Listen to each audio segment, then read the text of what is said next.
There's a difference between having trouble sleeping and having a nervous system that learned to treat nighttime as a threat. Most people never hear that distinction. They just keep trying to fix the sleep, not realizing the sleep isn't the source of the problem.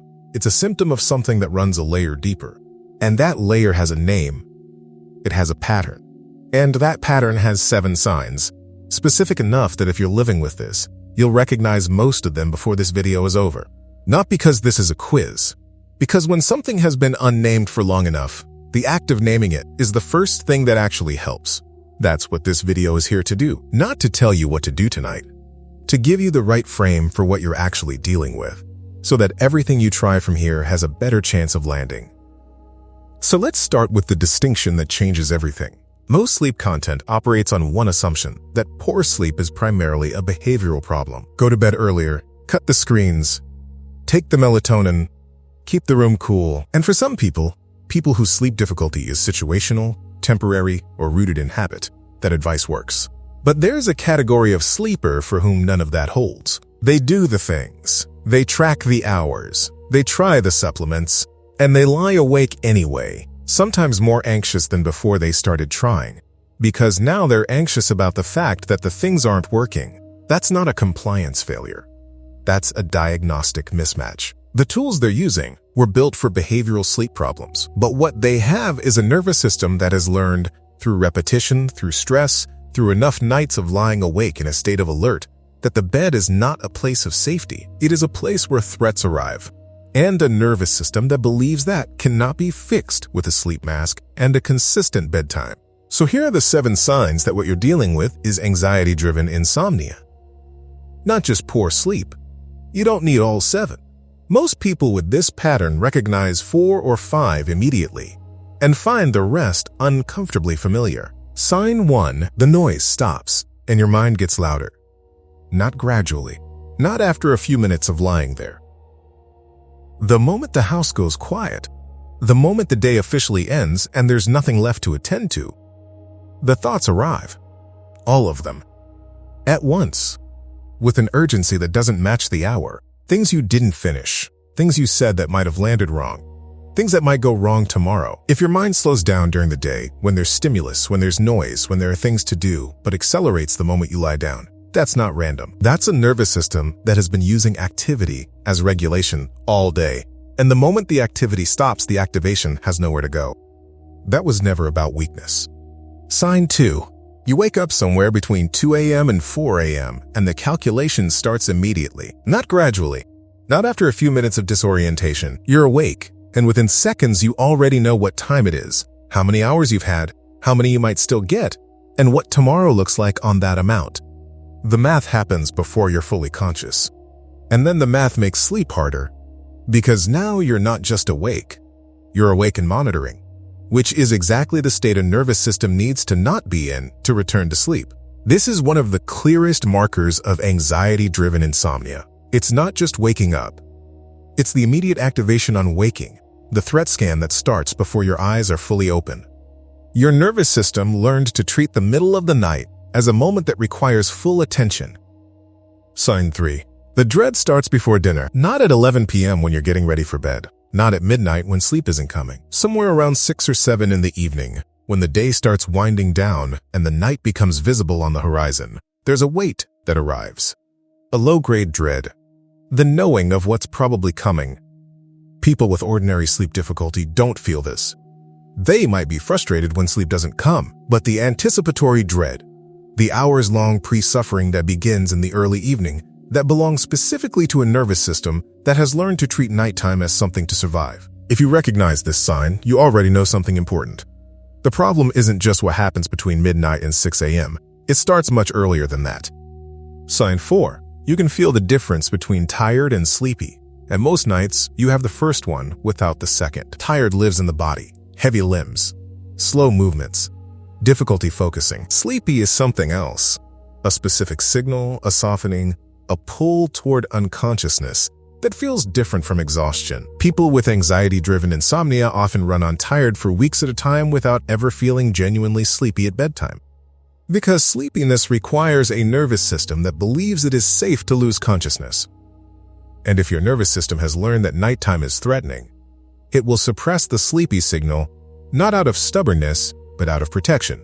You're not failing to feel tired enough. Your nervous system is doing its job, the job it was trained to do. Sign 5. You perform fine during the day, and almost no one knows. 4 hours of fragmented sleep, the alarm, and then functional. Meetings attended, deadlines met, conversations had. The face doing what it needs to do while something underneath is running much closer to empty than anyone can see. This is one of the more quietly painful signs, because the very capacity that helps you function also isolates you. No one can see it, which means no one quite believes how bad it is, which means you carry it mostly alone. That was never about being fine. That was about a nervous system that learned to keep you upright even when it's running on almost nothing. Sign 6. You think about sleep during the day, not just when you're tired, but as a recurring background anxiety, a low-frequency worry that follows you through the hours between waking and trying again. Tonight. What tonight will be like. Whether it will be better or worse. Whether there's anything different you should try. Whether this is getting worse overall. When sleep becomes a preoccupation during waking hours. Not just a physical need, but an object of worry and planning. That's a sign the nervous system has elevated it to threat status. You're not obsessing because you're anxious by nature. You're monitoring because your nervous system has flagged this as something that requires sustained attention. That is anxiety-driven insomnia, doing exactly what anxiety-driven insomnia does. Sign 7. You've Googled your symptoms at night. Not once. Repeatedly. Sleep disorders. Anxiety disorders. Cortisol. Hyperarousal. Whether this can be permanent. Whether something is neurologically wrong. Whether other people have this exact version. The nighttime searching is not irrational. It is a nervous system trying to find safety through information, trying to convert an uncontrollable experience into something that can be understood and therefore managed. The problem is that searching for symptoms at 2 a.m. rarely produces calm. It usually produces more to be anxious about, but the impulse beneath it, the need to understand, to name, to find someone who has described this exactly, that impulse is completely coherent. It's why you're here right now. And here is what connects all 7 signs. They are not 7 separate problems. They are 7 expressions of one thing. A nervous system that, somewhere along the way, learned to associate the bed, the quiet, the stillness, the vulnerability of lying down without anything left to do, with the state of threat it had been running in during the day. It didn't decide this. It wasn't a choice. It was a learned association, the same kind of learning that makes your mouth water when you smell something familiar, or makes your chest tighten when you hear a certain ringtone. Repetition. The nervous system doing what nervous systems do, building predictions from experience. Enough nights of lying awake in a state of alert, and the brain begins to predict. This place, this time, this quiet. This is when activation happens. And then the prediction becomes self-fulfilling. You lie down. The nervous system activates, not because anything is wrong, but because it has learned to expect that something will be. That is the mechanism. Not broken sleep, not a broken person. A nervous system that received a very specific curriculum and passed it. Your nervous system learned this, which is the most important thing this video can tell you. Because learned things can be unlearned. Not tonight, not in a week. But the architecture of a learned response is different from the architecture of a permanent condition. This is not who you are. This is what your nervous system practiced. If sign 3 or sign 6 landed hardest, the bedtime dread, the daytime preoccupation, there's a workbook in the description built specifically for that. Not a general sleep journal, a structured guide to working with the anticipatory fear that starts hours before bed, the part most sleep content never addresses. It's linked in the description and in the pinned comment below. The video gave you the name. That resource goes deeper on the sign that probably hit closest to home. So what does knowing this actually change? Not everything. Not tonight. Knowing the name of something doesn't make it stop. And this video isn't going to pretend otherwise. But here is what it does change. Every time you've lain awake and thought something is wrong with me, every time you've tried the white noise and the melatonin and the breathing exercise and still been awake at 3 a.m. and concluded that you are simply someone who cannot do this, you are diagnosing correctly that something was wrong. You were diagnosing incorrectly what it was. The problem was never that you couldn't sleep.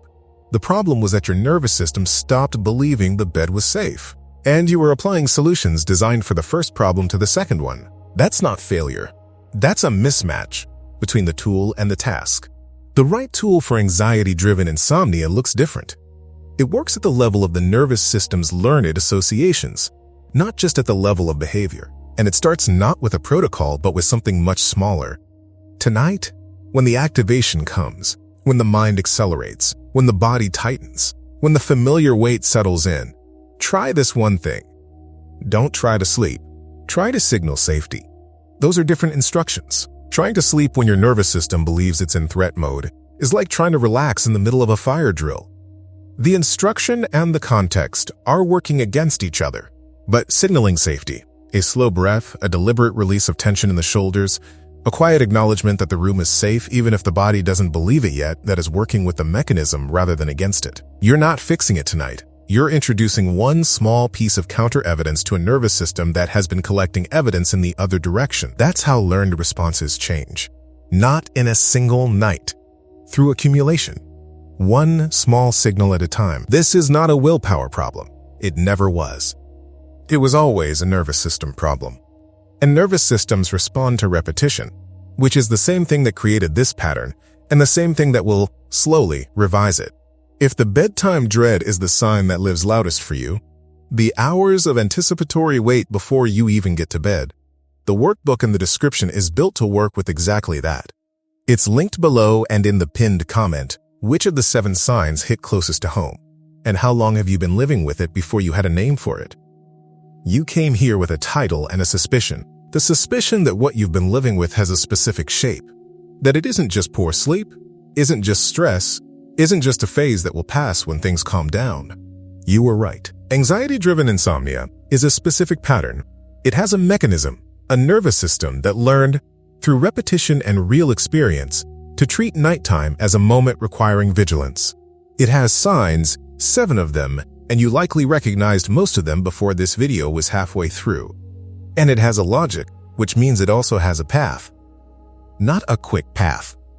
Not a path that looks like the sleep hygiene advice that has already failed you, but a path that works at the actual level of the problem, the level of what your nervous system learned, and what it can, with patience and repetition, unlearn.